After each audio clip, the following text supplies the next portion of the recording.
Di video sebelumnya kita telah membahas hakikat dan teori kedaulatan, di mana kita membahas berbagai macam teori kedaulatan yang ada di dunia. Nah, dari situ kita tahu bahwa Indonesia menganut teori kedaulatan rakyat. Nah, sekarang kita akan mempelajari lembaga negara pelaksana kedaulatan rakyat menurut Undang-Undang Dasar Negara Republik Indonesia tahun 1945 itu apa saja sih? Mari kita simak video ini sampai selesai.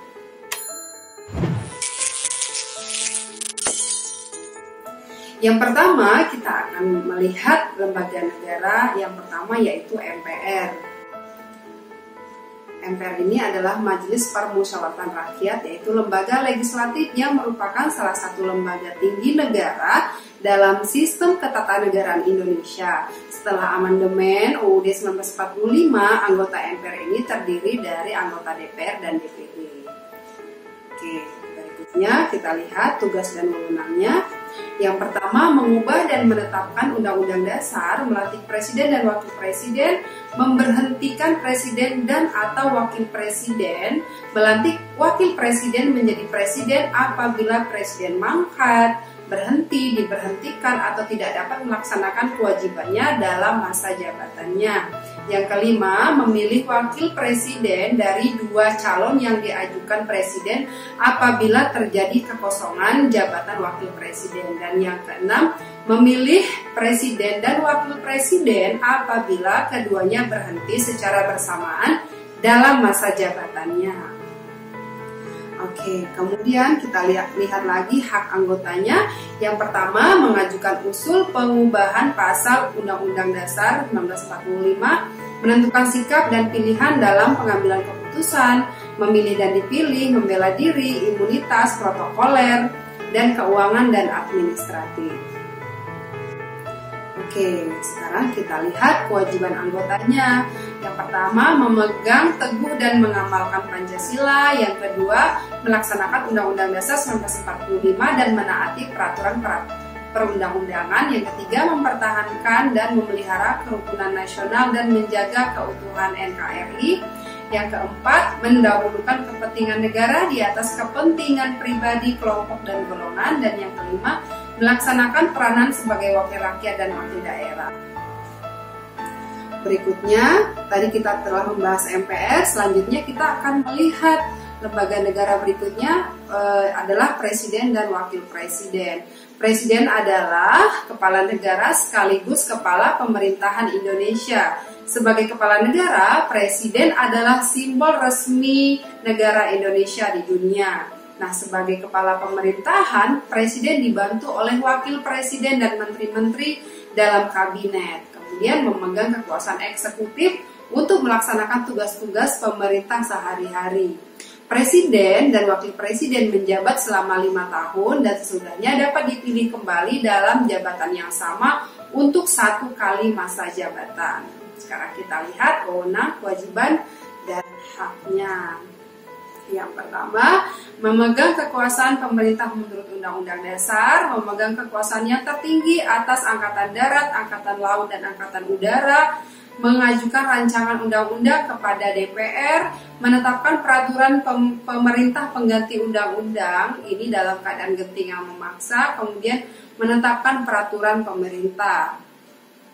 Yang berikutnya, mengangkat dan memberhentikan menteri-menteri, menyatakan perang, membuat perdamaian dan perjanjian dengan negara lain dengan persetujuan DPR, membuat perjanjian internasional lainnya dengan persetujuan DPR, menyatakan keadaan bahaya, mengangkat duta dan konsul, memberi gerasi dan rehabilitasi dengan memperhatikan pertimbangan Mahkamah Agung. Berikutnya, memberi remisi, amnesti, dan abolisi dengan memperhatikan pertimbangan DPR, memberi gelar, tanda jasa, dan tanda kehormatan lainnya yang diatur dengan undang-undang, meresmikan anggota Badan Pemeriksa Keuangan, menetapkan hakim agung, menetapkan hakim konstitusi, mengangkat dan memberhentikan anggota komisi yudisial dengan persetujuan DPR. Ya, oke. Sekarang kita lihat di sini Wakil Presiden. Wakil Presiden itu adalah pembantu kepala negara sekaligus kepala pemerintahan Indonesia yang bersifat luar biasa dan istimewa. Sebagai pembantu kepala negara, wakil presiden adalah simbol resmi negara Indonesia di dunia yang kualitas tindakannya sama dengan kualitas tindakan seorang presiden sebagai kepala negara. Tugasnya apa saja sih? Mari kita lihat. Yang pertama, mendampingi presiden menjalankan tugas-tugas kenegaraan di negara lain, membantu presiden menjalankan tugas sehari-hari, menjalankan tugas presiden jika presiden berhalangan, dan menggantikan presiden jika jabatan presiden kosong oleh sebab-sebab tertentu.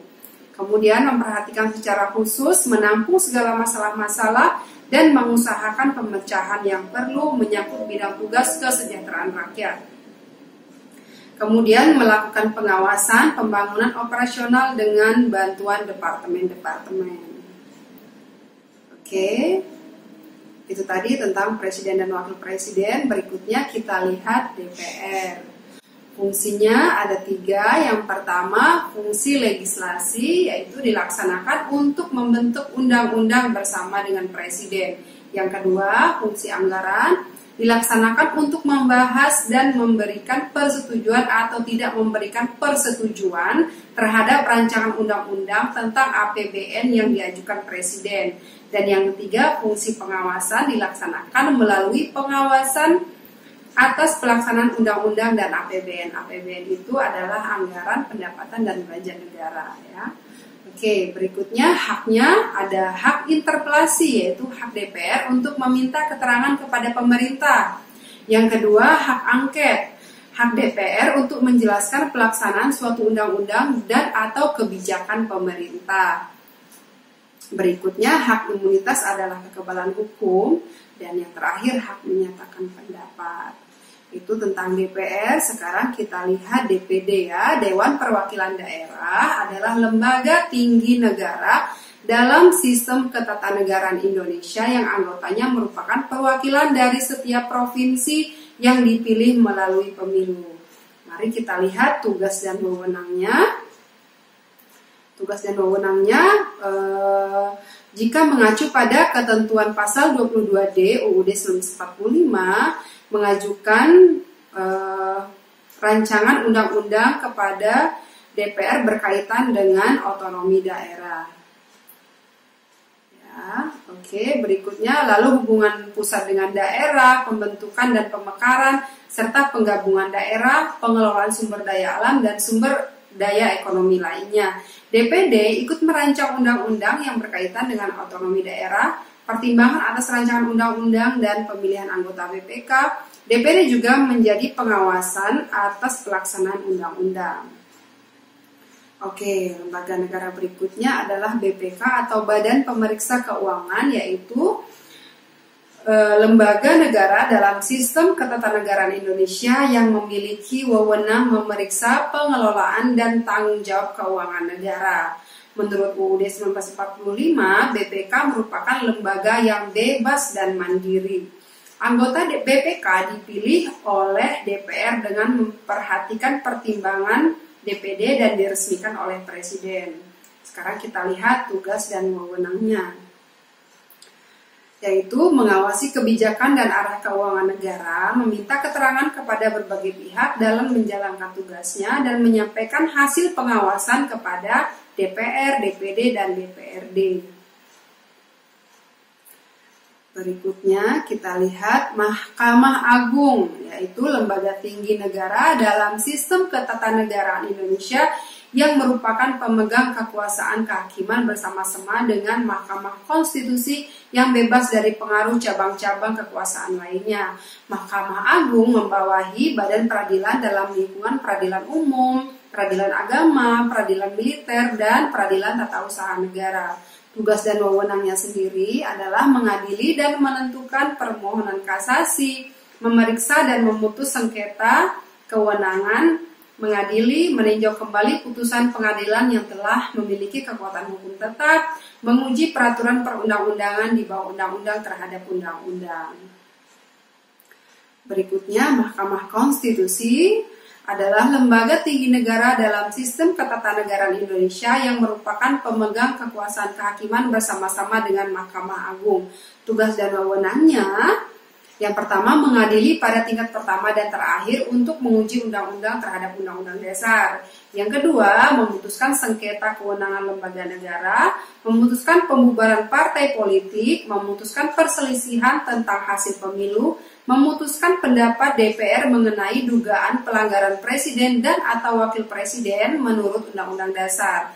Keanggotaannya sendiri ini berjumlah 9 orang, diajukan oleh 3 orang Mahkamah Agung, 3 orang oleh DPR, dan 3 orang oleh Presiden.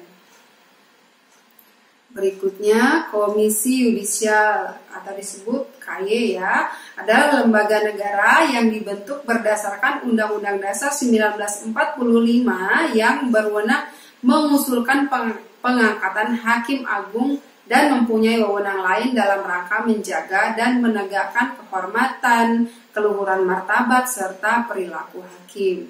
Tugas dan wewenangnya mengusulkan pengangkatan Hakim Agung, menjaga dan menegakkan kehormatan, keluhuran, martabat, dan perilaku hakim.